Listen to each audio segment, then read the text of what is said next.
When I was a kid, my family and I lived in a very isolated small town called Jeremy's Coffin in the innards of Pennsylvania. You won't find it in Google Maps or in any map at all. The city's name changed about 15 years ago, and sincerely, I would rather die than have to go back there. But sadly, I think that I have to. I write this not as a testament, but more as a confession of my past sins, which all came back to doom me and my family. I just hope we survive the deadly and feasible implications of my negligence. My name is Abraham Cian, and I was born in the aforementioned town of Jeremy's Coffin in the year of 1953. My father, Isaac Cian, was an astronomy teacher, and he worked in the local observatory, which was the sole existence for our small city. My mother, Sasha Cian, was a housewife, but she was graduated on finances. She just didn't like to work, I think. Jeremy's Coffin is a strange name for a city, but it made sense on the context. Jeremy Sailorhead was a 19th century famous engineer who had an enormous estate there before the city was built. He had a special passion for the stars and created an enormous observatory inside his property. He also had an entire forest, a lake, and tons of buildings, and a personal library. Sadly, Jeremy never had any kids, and died when he fell from the observatory spiral staircase at the age of 36. Because nobody legally owned the lot when it happened, his former employees literally settled around the place, and quickly, a small city grew along Jeremy's Coffin. All buildings were invaded by the new residents, all of them but the observatory, which remained closed for years. In 1922, the city of Jeremy's Coffin was formally created, and the observatory was nationalized and reopened by the new mayor in the following year. It wasn't by any means the best or the most advanced observatory, even in Pennsylvania, but it was important for the inhabitants because its historical and cultural value, and a few tourists even came to visit it every now and then. In 1946, my father was employed as one of the lead scientists of the observatory. I don't know on which projects he worked exactly or what they researched there. He never told me. I only know that almost every month, the local school made a field trip there and he gave lessons on astronomy. As a child, I had some of those lessons, and I remember how excited I got knowing that my father was the almighty scientist teaching us all those amazing factoids about the sky. Well, Jeremy's Coffin wasn't exactly a big city. In fact, we had only about 20,000 citizens in the 60s, and only my father and 3 other scientists and 1 janitor worked in the observatory. And as every small town, we had our fair share of eerie stories. I know it seems off topic, but you'll need to know all the context before I delve into my personal story. In my youth, I had a bit of interest on the paranormal. Not only me, but my friends as well. On vacations, we would meet at my friend Carl's ranch next to the city's lake and tell ghost stories. Obviously, most of the stories were made up, but sometimes our parents would join us too and tell their stories. And holy shit, their stories were really scary. Probably false, but they were scary. We were just kids trying to create horror tales, and they were grown-ups that had been through a lot and knew how to scare. I must have been around 10 or 11 years old when this happened. After I got so freaked out by a story told by my friend Lala's mother that I peed on the bed, I decided that I would learn how to scare too. Look, I had never been a huge fan of reading before this event, but I had been to the old library a couple of times because I needed to research for my homework. And I remembered that there is a session on the library that I would never go. the dark zone. Jeremy Sailorhead had interest in occultism, parapsychology, and bizarreness in general. His books were still there, even more than 50 years later, and nobody dared to rent something from there, at least not openly. I entered the library and I went there.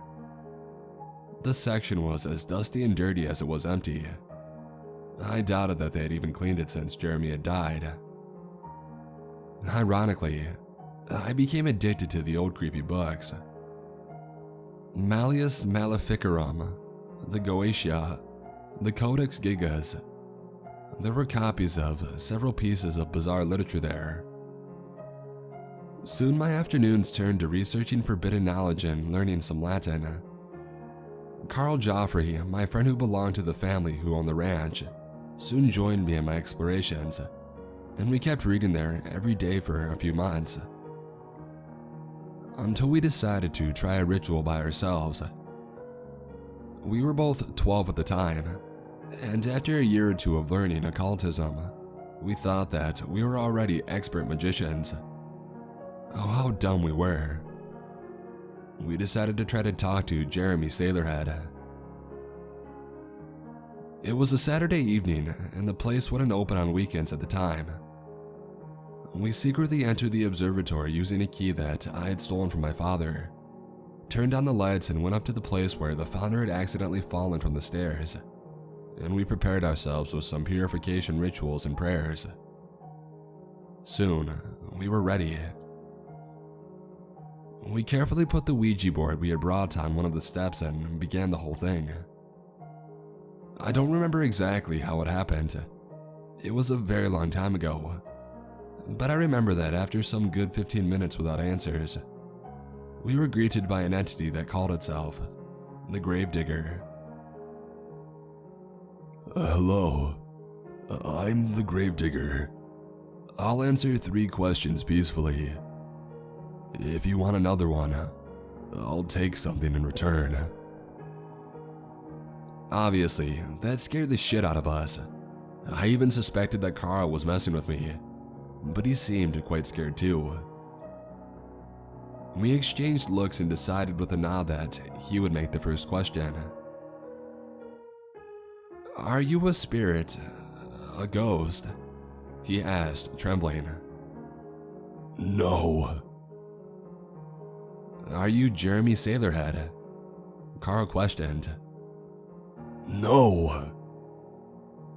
We were about to ask another question, but we saw the thing moving towards the words by itself. Also, I remember in this exact moment the lights started flickering. But he died because of me. I thought of getting up and running away, but I was too scared to do anything. Carl's voice was stammering, but somehow he had the guts to ask his final question. Why did you murder him?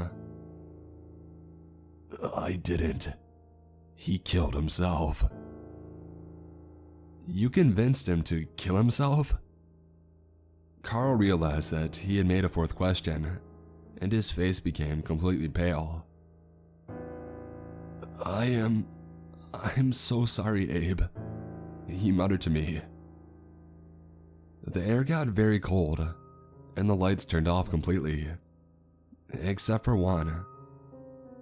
The shining moonlight that came from the huge telescope on the upper end of the stairs. I stood still, paralyzed by the fear as he climbed up the stairs without saying anything and looked through the telescope. That was the loudest scream that I had ever heard. Carl climbed down the stairs running as if evil itself was behind him, and even with my screams trying to calm him down, and with no light at all, he continued. He stumbled on the Ouija board, and, well, you guess it, he fell down from 11.5 feet and hit his head very hard on the floor.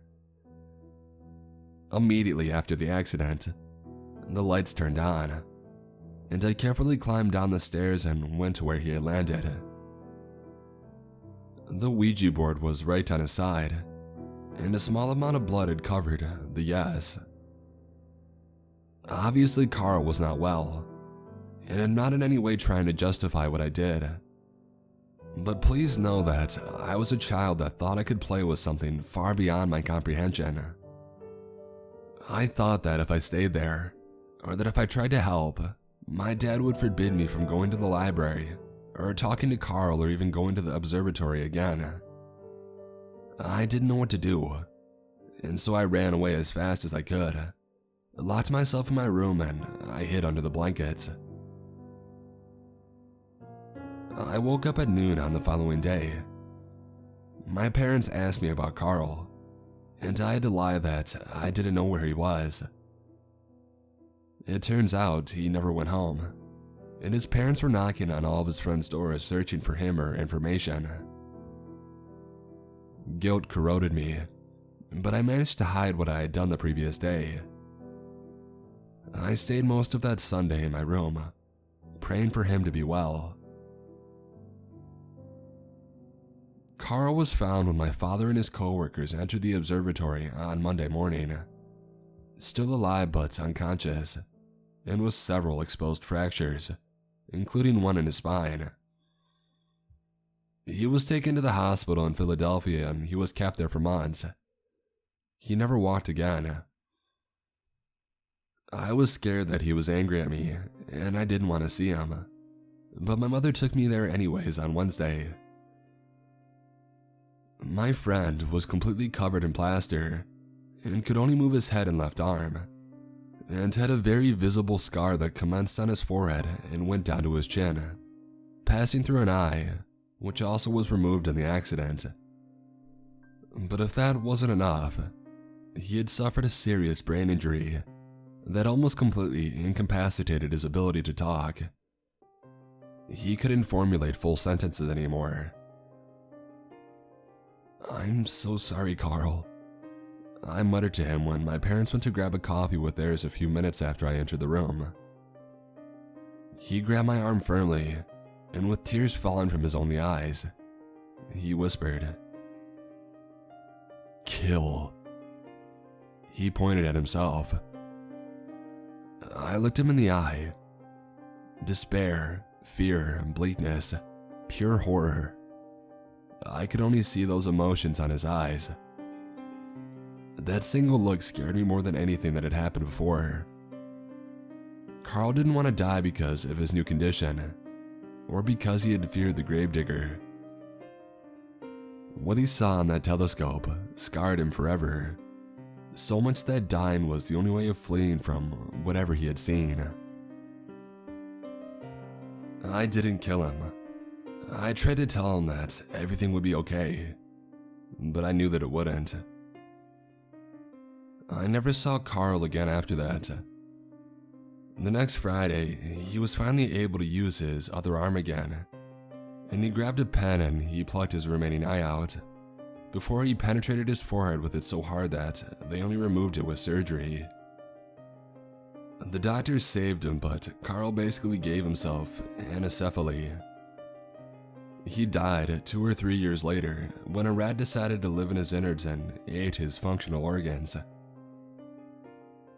This occurrence made me immediately lose all interest I had in the occult. In fact, I grabbed all my magic diaries, Ouija boards, amulets, and things related to occultism, and I buried it all in a box in my backyard. I started consulting myself with a psychologist, and I acquired a severe phobia for the observatory. Even talking about it sent chills down my spine. Needless to say, my relationship with my father was severely affected. He always talked about astronomy. Seeing him just reminded me of the observatory. Several years later, my therapist and I started a specific treatment to eliminate my fear from the observatory, which got so critical that even looking to the sky was making me cry out in fear. I began to confront my fears by studying astronomy. I ended up becoming a man of science, and going every time I could to the observatory with my dad and looking at the stars with the telescope. My memories of Carl, occultism, the gravedigger, and the stars were repressed. and I somehow ended up forgetting everything. Carl was a childhood suicidal friend who went to the observatory to kill himself. I once had an interest on magic or something, but magic didn't exist. The only thing that I believed in now was science, and I didn't even know what a Ouija board was anymore. At age 17, I went to study astronomy in New York, and a few years later, I was officially an astronomer. My father easily arranged for me to have an internship in Jeremy's coffin, and of course, I went there to work with him. The observatory was no longer in any way a spooky place, but a house of cosmic contemplation and science. We even frequently joked about the two tragedies that had unfolded there. We jokingly called the spiral stairs of doom. 1 or 2 years after I was officially hired as a member of the observatory, the janitor succumbed to old age. He was at least 70 years old, and we began doing the cleanup ourselves because we were affording to buy some new equipment or something. I don't remember it very well. What I do remember are the events that happened on the 12th of August in 1977. It was 6 p.m., our work shift was done, and me and my father were turning the equipment off and preparing to leave, when two of the other scientists, Spencer Collins and Victor Gustafsson, decided that they would turn on the huge television we had in the main room and eat some barbecue. It wasn't atypical of them. Victor and Spencer did that every weekend. They invited us and my father agreed to join them, but I got charged with cleaning everything that day because one of the other scientists was traveling to Italy and was too tired. I ended up going home. 2 or 3 hours later, my father called home. My mother picked up the phone and she gave it to me. Dad told me to get some beer for them on the nearby supermarket because they had found a fun red board they were playing with or something. I didn't correlate the things at first. I wish I had. I wish I had told them to stop playing and leave the place immediately. But my memories of what had happened were buried for nearly 10 years. It all happened in less than 15 minutes. I went to the nearby supermarket, bought 2 packs of beer, and walked to the observatory, and I entered. I was greeted by a vision of Spencer and my dad trying to immobilize Gustafsson. The poor man was trying to stab his own eyes out with the steak knife they used in the barbecue. In front of the TV lay the Ouija board. And then all of the memories that I had carefully repressed for so long came back to my mind. "Please, let me die. I don't want to see it anymore," he screamed in horror. "Abraham, come here, help us," my father screamed, clearly struggling to hold his colleague. It was a weird sight. Victor Gustafsson was always very skinny, short, and at that moment was barely 60 kg, while my father and Spencer were both a bit fat and significantly taller than him. Yet he was clearly about to outmatch them. I dropped the beers and I went to help them. "Did he use the telescope?" I asked, shivering and hurrying to where they were. My father simply nodded, still not fully comprehending what was happening. Whatever had killed Carl years ago and Jeremy decades ago was back. Whatever it was, it waited for years, without attracting any attention, and then it struck. It waited for the time when I had completely forgotten it. Memories came to my mind from all the years that I had worked there. The gravedigger had always been there. All my life, even my years in New York, he was right at my side, stalking me and observing. That day, so many years ago, I was supposed to die, but I fled. "Calm down, Victor," I shouted as I joined efforts with my father and my colleague. I looked into his eyes. The same look that I saw in Carl's eyes that tormented me for so long was there. He had seen the gravedigger in all its dreadful glory. Like Jeremy Sailorhead, like Carl Joffrey. This terrified me so much that I hesitated for a moment, and Gustafsson freed himself, severing his hand in a brutal move and kicking me and my father away, before cutting his stomach and letting his bowels fall to the floor in a gory mess. "God, Abraham, call an ambulance, please!" My father screamed as he removed his own coat and tried to use it to stop Spencer's bleeding. I ran to the observatory's telephone and immediately called the emergency services. 911, what emergency services do you require? I need an ambulance. There are 2 people very wounded in the observatory. Calm down, sir. Where are you right now? Was physical violence involved? All of the lights in the building turned off and the phones did as well. It's all your fault, Abraham. We talked with Carl. You knew about the gravedigger. You always knew. Spencer muttered, even though he was clearly losing consciousness. Shut up, Collins. Blame yourself for playing with ghosts like it was nothing, Dad said. I saw that he was having a hard time breathing. The kicks had probably fractured a rib or 2. Dad, did you look through the telescope? I asked. No, I didn't. Neither did Collins. Just Gustafsson here did. Okay, please, don't look through it. Help Spencer and I'll call for help. I left, running to ask for help on the town. A few minutes later, I was back in the observatory with the 2 police officers and an ambulance and 2 or 3 EMTs. I don't remember exactly where I went for help. I was so worried that I couldn't even think right about it. But when I got back, my dad was pale, even more than before. The police were already talking to him, so I couldn't say anything. But I was able to exchange glances with him before he entered with Spencer in the ambulance. Why the hell did he look through the telescope while I went to ask for help? I tried to go to the hospital where they were being taken, but the police handcuffed me and brought me to testify in the police station. I was covered in blood and I was the only one who wasn't hurt after all. I spent several hours answering questions there when the news arrived. Dad had cut his throat with a broken piece of the mirror in the hospital room. When I arrived in the hospital, he was already dead. What happened next hurt me so much that I don't want to write about it. Dad's suicide had broken my mom, and she ended up having severe psychological problems after it.